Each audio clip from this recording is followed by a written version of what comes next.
What is the nature of true consciousness? Hello, I'm Chester Elton, and with me is my dear friend and co-author, Adrian Gostick. Well, thanks, Chess. Yeah, today we'll talk with an author who'll share techniques that can be used to tap into our greater mind and explore how the power of the heart can enhance healing, relationships, creativity, and more. As always, we hope the time you spend with us will help reduce the stigma of anxiety at work and in your personal life. And with us is our new friend, Karen Newell, co-founder of Sacred Acoustics, an innovator in the emerging field of brainwave entrainment audio meditation, helping people in all stages of life reduce stress and anxiety.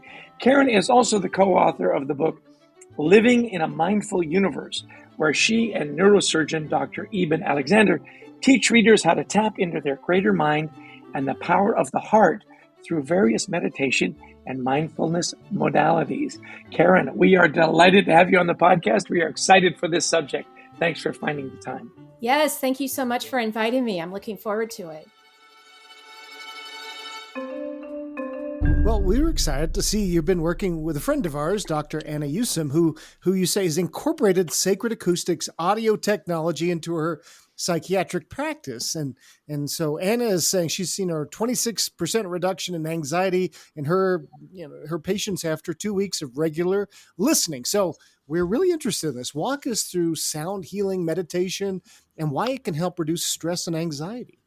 Well, we were so fortunate that Anna Yusim decided to do this in her practice. And this pilot study got published in a medical journal. So that was even extra exciting. But what she did was she prescribed a certain set of recordings to her patients and asked them to listen following listening protocols that I provided. And it was a collection of recordings, one in the delta range, which helps with sleep, one in the theta range, which helps with relaxation and meditation, and also in the alpha range, which helps with focus. And so people were allowed to listen whenever it was convenient for them using headphones, very important. And much to our surprise, the anxiety that she decided to measure using the state trait anxiety inventory showed that 26% reduction. And in her regular psychiatric patients who did not listen, over the same period of time, they saw just a 7% reduction in anxiety. So it seems taking the time to quiet the mind, to really bring the brain down from that busy, active state, really helped people to reduce their anxiety, among many other benefits that she also noted. I find that fascinating. You get these little techniques, these little rituals, and if you're disciplined enough, it really can have that impact. I'd love for you to get a little more into the meditation in the general sense, and why that's so helpful for the brain. Well, we know from all of the studies that meditation in general helps increase your immune system. It helps induce relaxation. It helps you really get behind those racing thoughts. Those racing thoughts we're also familiar with that are often the cause of our anxiety. And when you can get those to quiet down, many of us who try to practice meditation using regular techniques like watching the breath, it's just not enough. I know it wasn't enough for me. I needed an extra tool. I call them training wheels because they really help us get past that real anxiety over just trying to figure out how to meditate. But the benefits are just innumerable. Anyone who has a regular meditation practice can find out for themselves and really tell you how it changes their lives. And it seems that focusing on your inner world, like I said, quieting that racing mind, really starts to have an effect on your outer world. And that's what surprises a lot of people. Taking that time sometimes it's hard to find the time in our busy schedules. But once you find that time and start to practice, it really can make a difference in all facets of your life. Well, walk us through the difference, though, between audio meditation and maybe something that we're more familiar with, the sort of a regular meditation, if you will. Help us understand what you're talking about here. Well, there's lots and lots of regular meditation techniques, but the standard classic one is just to watch your breath, focus on your breath as it moves in and out. I learned some other meditative techniques where you could actually match the pace of your breathing with the beating of your heart. That is also very interesting. But even doing that sometimes just isn't enough. And these recordings that we offer at Sacred Acoustics, we call them brainwave entrainment because embedded within them are those frequencies that I talked about, delta, theta, and alpha. And so listening to this type of sound really just gives you a head start. It's like listening to crystal bowls or tuning forks or, brass bowls or gongs. Many people are familiar with that. Those are instruments that actually emit natural binaural beats. The only difference with us is that we create them using digital frequencies, some instruments, but we precisely deliver certain frequencies to give those desired results. That's making more sense to me. Okay, that's really helpful actually, because we've all tried the bowl and different things to help meditate. So that's really helpful, getting me an idea here. Now I started reading the book, and I haven't gotten too far in yet, but great start to your book, Living in a Mindful Universe, where Dr. Alexander talks about the coma and walk us through that account and the M&M conference, and just help us understand how you get the book started and what the point is for all of us from that. Yeah, well, Dr. Alexander had a bad case of bacterial meningitis back in 2008, and it put him into a very deep coma that lasted for 7 days. And he shocked all of the medical professionals taking care of him when he awakened from this coma. And they thought, if he did awaken, he was going to be really in a vegetative state in a nursing home for the rest of his life. That would be the standard outcome. And so, because he was a neurosurgeon, a practicing neurosurgeon at the hospital where he had this coma, when physicians have kind of challenging, difficult cases, they have what's called an M&M conference. Mortality and morbidity is what that means. And usually the patient has died. But in this case, he did not. And so it was remarkable that he was invited to attend his own morbidity and mortality conference to really talk about how could he have healed. It just really surprised everyone that not only did he heal, but he healed to really better than before. He talks about having stronger memories of like childhood events. He remembers much more clearly now than he did before. And so this was the remarkable thing. How could a brain in his condition have recovered? And that's what really spurred him into discovering, what is consciousness all about? He thought it was being created by the brain. But when he and I first met, it was 3 years after his coma. And I asked him, what was this? What did you learn from this deep spiritual experience that you had during coma? And he says, the brain doesn't create consciousness. And that confused me. I said, well, why would anyone think that it does? Because I had the opposite worldview, that consciousness is what we are, and we inhabit bodies for a temporary time, but our consciousness actually continues after our body dies. And this is what he discovered firsthand. And he went from a pure, reductive materialist worldview to one that really expands into this idea that consciousness is primordial. Consciousness is who we truly are. And so that's where our work kind of intertwined, because I had already been accustomed to working with consciousness in a way that really helped to bring change to our physical lives. And this fascinated him. And so that's why he invited me to help him really teach other people using this sound technology to find out what he found out without having to nearly die. This is really fascinating, Karen, because you're getting into a lot of spiritual things here as well, right? It's not the brain, it's your consciousness. It's, people would interpret that as being your eternal spirit, depending on, what you believe and so on. You also write in your book about how to gauge your mental, emotional, and spiritual health, and how to heal and grow when it's out of balance, or maybe you're stuck in some way. Explain that a little bit. How do you measure your spiritual, mental, and emotional health? Well, we're all used to looking at our physical health, and mental health has really become a buzzword in recent years. More and more people are willing to talk about it. And of course, that is bundled in there is your emotional health, how you manage your feelings. And I just love how I have a grandson who's who's almost 6. And just from children's programming, he's learning how to manage his emotions in ways that I never did when I was a young child. We were taught to just kind of suppress your emotions, don't cry, but now kids are learning how to process, and many of us adults are playing catch up.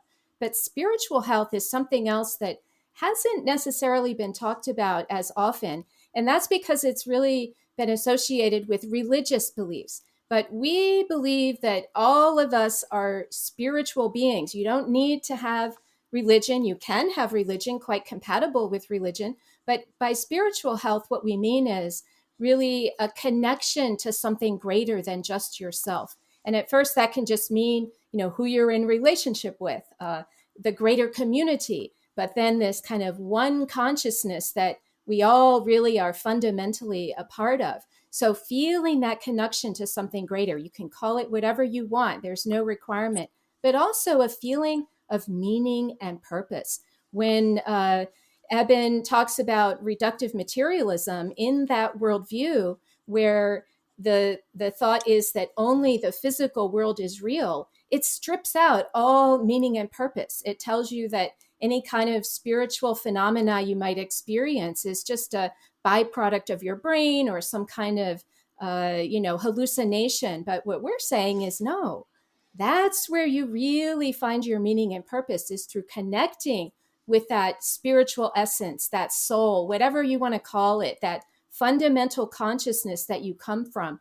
That is what holds meaning in your life. And really, when you can align with that, your mental, emotional, and physical health seems to follow suit. They talk about mind over matter, such as the placebo effect in medicine. And we really think it's more spirit over matter, connecting with that greater part of who you are beyond the physical body, and then finding that meaning. The meaning follows once you start to really go within and ask these kind of questions, who am I? Why am I here? What is my purpose? So many of us suffer from anxiety because we have no meaning in our lives. And that can lead to some horrific outcomes, such as suicide. My stepfather took his own life. He had no meaning in his life. And so even without any kind of religion, we can all discover that spiritual aspect and find that meaning in that means. This is so insightful, Karen. How can people learn more about your work and the good work you're doing? Well, on sacredacoustics.com, we offer all of our recordings, including that same set of recordings that Dr. Yusum used in her pilot study. It's called the Whole Mind Bundle. And included with that is a PDF guide that gives you all kinds of advice on how to listen, when to listen, what the recordings are good for, some of your common concerns you might have. Some people are just looking for a good night's sleep. And that's where our whole Delta recording can help people find that sleep. And the Whole Mind Bundle, when that pilot study was published, I think it was February of 2020, right before the pandemic started. And boy, didn't that send the world into a collective state of anxiety. And so I was motivated, as many people were, to sort of help out in that situation. I reduced the price of the Whole Mind Bundle significantly, and also offered a free version. So there's no financial barrier to getting started with this. And I've continued that because the anxiety does not seem to have reduced. So many world problems are grabbing our attention, and anyone who can reduce their anxiety just a little bit is not only helping themselves, but all those people around them, and really the collective of who we all are as this collective consciousness. Well, as we always say, you can't be free, can you, Jess? So it's always good. Hey, let's turn things really kind of serious. This may be a little uncomfortable, but I've seen that you write about how we can become a little bit more comfortable with death and beyond. So walk us through that, because talk about anxiety producing things in our lives. Walk us through that idea. Yeah, fear of death is one of the most anxiety-producing fears that can exist. And not only your own death, but the fear of losing a loved one. And so many have lost loved ones. Many more than expected, throughout the pandemic and many other world events that are going on. And once you realize that death is not the end, your awareness actually continues. This is what all the near-death experience research tells us. This is what after-death communication tells us. It's really interesting that when they do surveys, after-death communication is if when you feel a sense that you're connecting with a loved one who has passed, whether through a dream, maybe a scent, maybe a feeling, maybe a touch. It's interesting that when you survey people, more than half, 50% or more, some researchers even say 60 to 70% of people on our planet, because this is cross-cultural, are having these after-death communications. What is so surprising is nobody talks about them. And that's why we don't realize how common they are. But once you realize that you can feel that sense of your loved one's continuing consciousness, you're not just making it up. The studies tell us, not many people look into these studies, but studies tell us these are actual real contacts. And so once you realize that death is not the end, it's actually an expansion of your consciousness where you leave the physical world behind, but you don't leave your relationships behind. Your souls actually reconnect. And this is something, once people really bring that into their worldview, this alone can reduce a vast amount of anxiety around the subject of death. Not that we still don't need to go through a grieving process and choose to change our understanding of what really is going on there, but it can be a very helpful piece of information to help people through that process. I really appreciate that in more ways than you know. It's interesting. I recently lost a very dear friend. And it's interesting. My wife every now and again will pull me aside and say, I think you're more anxious and you're a little more on edge because you haven't let go of that yet. And so I appreciate that, connection that you're making between the souls and the consciousness and the grieving process. But I'm also and really interested. letting go. I have to interrupt because letting go, you're not letting go of your relationship. You're letting go of the idea that you'll never see them again or that they're not still Right. available to you. So I just want to make that clear. Great point. Well put. Thank you for that. Yeah, that's a much better way to think about it. We're always interested in self-care, in what our guests do personally. And you seem to be a very spiritual person, Karen, obviously, or you wouldn't be involved in this kind of work. So what are some of your personal practices? And do you have an overarching one thing that philosophy of I life after really death? love to do is to imagine that my breath is moving in and out of my heart. And this comes from the research at HeartMath that tells us that inside all of us, our hearts are emitting this electromagnetic field, and it expands and contracts around our bodies. Whether we realize it or not, this is happening. And it seems to be based on our emotional state. So emotions like joy and happiness create a larger field, whereas sadness, grief, or anger creates a smaller field. But most interesting, what really inspired me to pay attention to this heart field is that it seems to affect people around you. And again, this is happening whether you realize it or not. When you walk into a room and sometimes you can just feel the beautiful presence of someone and you want to get closer and learn more about them, whereas others maybe not so much. You kind of want to avoid that person. And it's potentially that person has a lot of grief or sadness or something going on inside of them that hasn't really been fully processed. And so this was something I really took to heart. And just that simple act of imagining your breath is moving in and out of the heart as it expands around your body, it can bring very interesting results. And because your podcast is called Anxiety at Work, when I first learned this, I was working in a corporate environment in a busy publishing field, lots of deadlines, lots of stress and pressure. And sometimes at meetings or during deadlines, I would start doing this. I would just feel that warmth in my heart, imagine that it was moving out to the world around me. Didn't have to say a word, but I could see other people get calmer.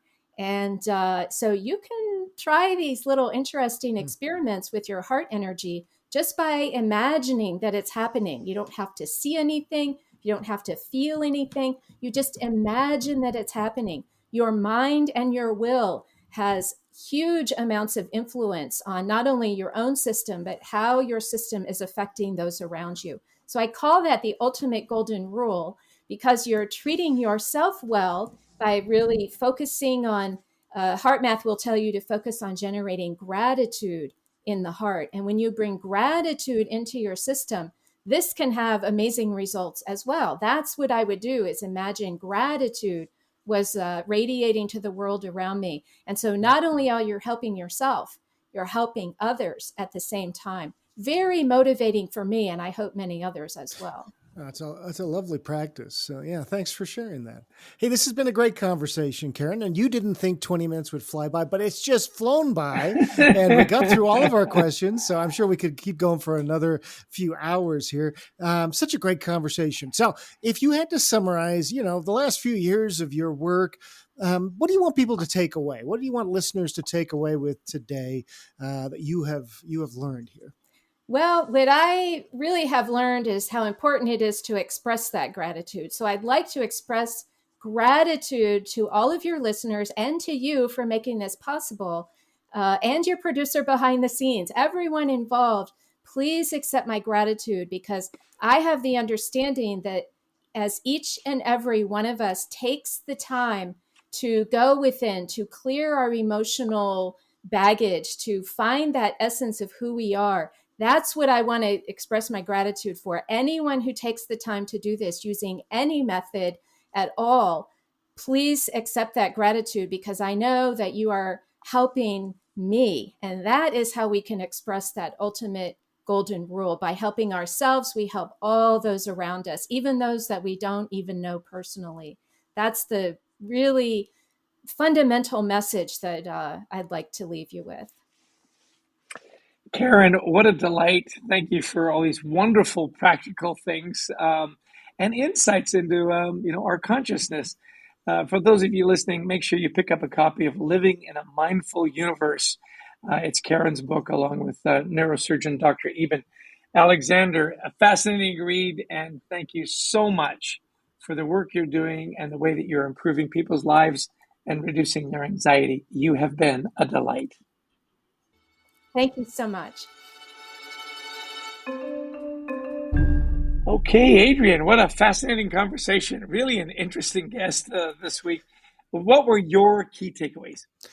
Well, this is interesting. We all know meditation is good for us, whether we do it or not. We know we should, and maybe of us we've tried. But this is a great idea, bringing sound into the equation. Whether it's the woo, getting the, and going to, of the bowls, or, going to Karen's website and getting some free downloads. So that's always great. The brain needs these times where they reset through meditation. So I thought that was really important to begin how we might get a little bit more mindful as we move through our lives. Yeah, I was really taken with the story of Dr. Alexander and his coma and coming out. He says it's not our brain that creates this, it's our consciousness. And it goes on and on, beyond death. This idea of people having after-death communications, that's a real thing. People don't talk about it because then people think you're crazy, right? Yeah.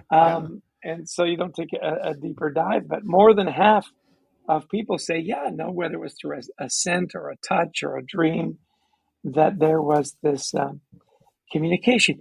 She said something that really struck me, that when people die or you lose them, this idea that you will see them again. We didn't get a chance to go much deeper into that your consciousness does move on, and that you're kind of reunited in a way. I'm sure there was a lot more we could have talked about there.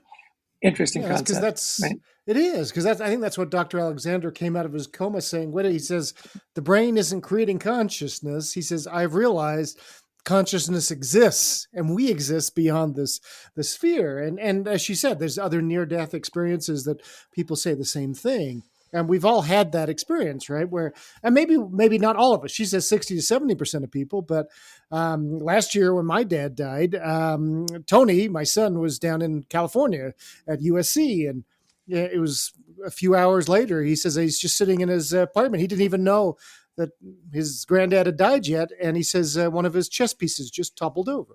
And he says he just looked and he says he felt very peaceful. He says, but there was somebody there. And, granddad was going and telling him, hey, I know you're not here. You can't be, but, I love you. And, I mean, we've all had those kinds of experiences, whether we accept them or not. And this is some pretty powerful stuff. Yeah. The other thing, of course, that spoke to both you and I was this concept of gratitude. That you speak gratitude to your heart and to your consciousness, and the ripple effect that when you do that, it actually does impact people around you. And, we've all had that sense of there's something not right with somebody. They're anxious, they're angry, or whatever, and it does kind of repel us. At the same time, if you put that goodness out to the world, it brings people towards you and reduces their anxiety. I thought that was great, the way that you can not just impact yourself, also those around you. I love that idea too. Yeah, putting it out, because we see there are people that will sit by and they just sort of emanate goodness, and you don't know what is. Hey, are you like you said, are you a very religious person? Are you a spiritual person? Or and there are just some people who emanate that, and others are definitely attracted to them. And what she's saying is, we put out gratitude through our hearts. That's really what makes people sort of more pulled toward us. The last thing I have too, that she's saying, look, with all of this, find your purpose. Who am I? Where am I going? What's my purpose? Why am I here? So few people go through that exercise, but it's so important to keeping our mental health strong. Yeah, finding your purpose. Because boy, when you don't have a purpose, it gets really tough to get up in the morning, doesn't it? I agree with you on that. Well, as we put more gratitude out into the world, we want to express our special thanks and gratitude to our wonderful producer, Brent Klein, to Christy Lawrence, who helps us find all these amazing guests, and of course, to all of you who listen in. If you like the podcast, we encourage you to share it. We'd love you to visit our website, thecultureworks.com, for lots of free resources to help you and your team thrive. But there's one other thing, Adrian, that we love to do, and what is that? We love to speak to audiences around the world. I assume that's where you're going. We like to do that virtually or in person. Chester just got back from Dubai. I got back from Scotland. And we love to go, and wherever we're asked to go in this great world, we love to speak on topics of culture, leadership, teamwork, resilience. So give us a call. We'd love to talk to you about your event. And don't forget to pick up a copy of Anxiety at Work at a bookstore or on Amazon, anywhere near you. Well, another delightful guest. I was so grateful for you all taking time to listen in. Hopefully there were 2 or 3 things that helped reduce your anxiety and make your day just a little better. But as always, Adrian, I give you the last word. I don't know when this started, but I don't know always, but I'm happy to have the last word. And what we do is we wish all of you for listening in the best of mental health. Until next time.